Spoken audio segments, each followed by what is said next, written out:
Baiklah, Assalamualaikum warahmatullahi wabarakatuh. Di sini saya akan mereview tentang materi 4, 5, dan 6. Di sini judul yang keempat adalah transmisi data. Baiklah, di sini ada terminologi 1. Ada beberapa transmisi terminologi. Yang pertama, transmitter, receiver, media transmisi atau guided media. Contohnya twisted pair atau serat optik. Kemudian unguided media. Contohnya udara, air, ruang hampa.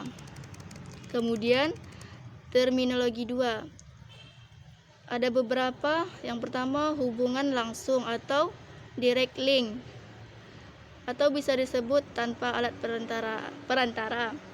Kedua, point to point. Yang ketiga, multi point. Kemudian terminologi 3. Yang pertama, simple atau simplex. Yang kedua, half duplex. Yang dimaksud adalah dua arah tetapi hanya satu arah pada satu waktu. Contohnya seperti radio polisi. Kemudian full duplex, bisa disebut dengan dua arah pada waktu bersamaan. Contohnya seperti telepon yang bisa kita lakukan pada saat ini. Kemudian frekuensi, spektrum, dan bandwidth. Konsep domain waktu seperti sinyal kontinu atau bentuk bervariasi yang mulus dengan berjalannya waktu. Kemudian sinyal diskret, berapa pada tingkat konstan tertentu kemudian berubah pada tingkat konstan yang lain. Kemudian sinyal periodik, mempunyai bentuk yang berulang dengan berjalannya waktu. Yang keempat, sinyal aperiodik. Di sini bentuk tidak berulang dengan berjalannya waktu. Kemudian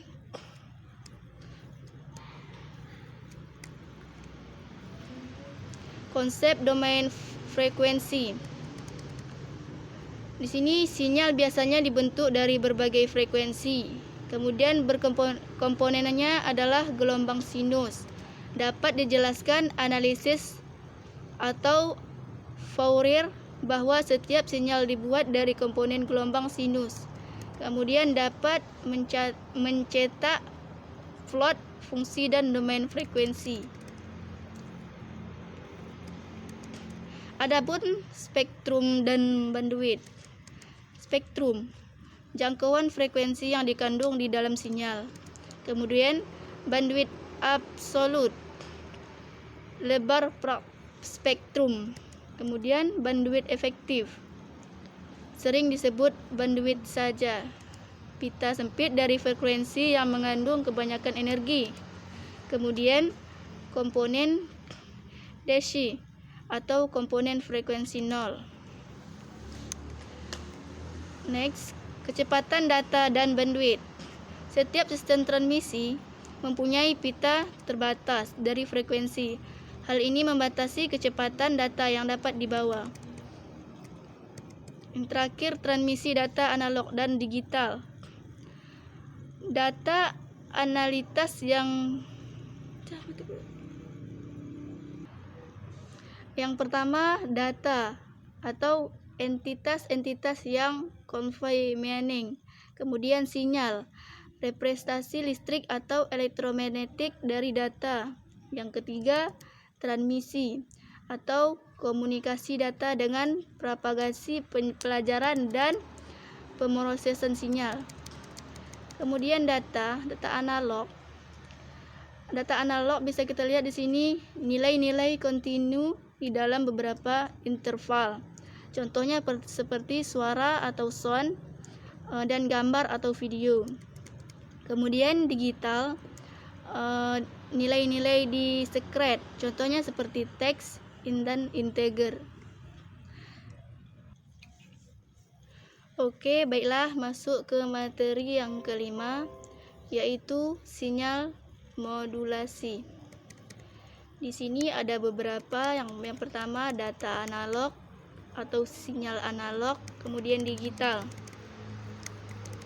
Nah, mengapa memodulisasi sinyal analog? Ya, di sini frekuensi lebih tinggi dapat memberikan transmisi yang lebih efisien. Kemudian memungkinkan frekuensi diffusion multiplying. Kemudian tipe-tipe modulasi. Yang pertama, amplitude modulation AM, kemudian frekuensi modulation FM, fase modulation PM. Nah, kemudian masuk ke pulse course modulasi. Ini merupakan suatu metode untuk mengubah sinyal analog menjadi sinyal digital, di mana sinyal suara atau gambar yang masih berupa sinyal listrik analog diubah menjadi sinyal listrik digital.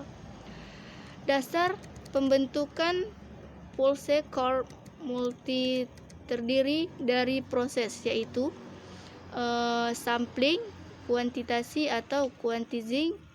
Yang ketiga, pengkodean encoding. Kemudian pulse code modulation PCM1. Jika suatu sinyal dicuplik samping dengan interval reguler dan lagu lebih besar daripada 2 kali frekuensi tertinggi sinyal, sampel memuat semua informasi dari sinyal original. Data suara dibatasi di bawah 4000 Hz.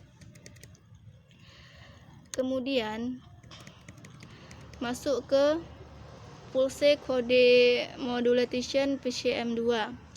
Di sini sistem 4 bit memberikan 16 level atau kuantisasi. Di sini bisa error kuantisasi atau noise. Kemudian kualitas sebanding dengan transmisi analog.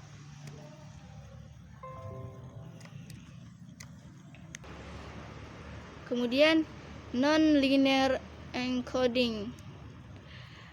Ini skema PCM menggunakan non-linear encoding, yang artinya bahwa level-level kualitasi tidak diperlukan sama. Kemudian mengurangi sinyal distorsi.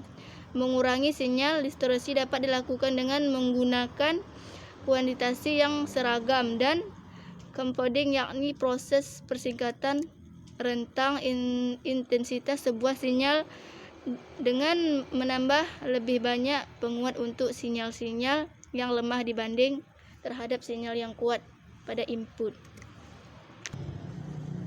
Next, masuk ke materi yang keenam, yaitu teknik komunikasi data. Nah, di sini ada 2 mode transmisi data atau teknik komunikasi data digital. Yang pertama, parallel transmission. Antara pengirim dan penerima dihubungkan oleh lebih dari satu jalur transmisi. Yang kedua, serial transmission. Antara pengirim dan penerima dihubungkan hanya oleh satu jalur transmisi untuk pengiriman jarak jauh. Contoh dari pengiriman paralel transmisi, contohnya seperti RAM ke proses. Kemudian peripheral internal komputer. Contoh dari serial transmission adalah keyboard ke prosesor, kemudian prosesor ke printer, LAN, MAN, dan WAN. Lebih unggulnya di mana? Masing-masing punya keunggulan. Paralel cepat karena beberapa bit dapat dikirim bersamaan melalui jalur yang berada, tetapi sangat mahal, sehingga hanya untuk pengiriman jarak pendek. Sedangkan serial, dia lambat tetapi murah, sehingga dikembangkan lebih lanjut. Kemudian serial transmission. Yang pertama, Ashore Mouse. Ini tidak perlu disinkronisasi clock antara pengirim dan penerima.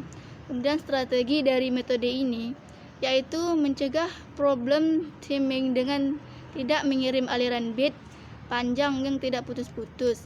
Kemudian melainkan data transmisi per karakter pada suatu waktu, di mana tiap karakter adalah 5-8 bit panjangnya.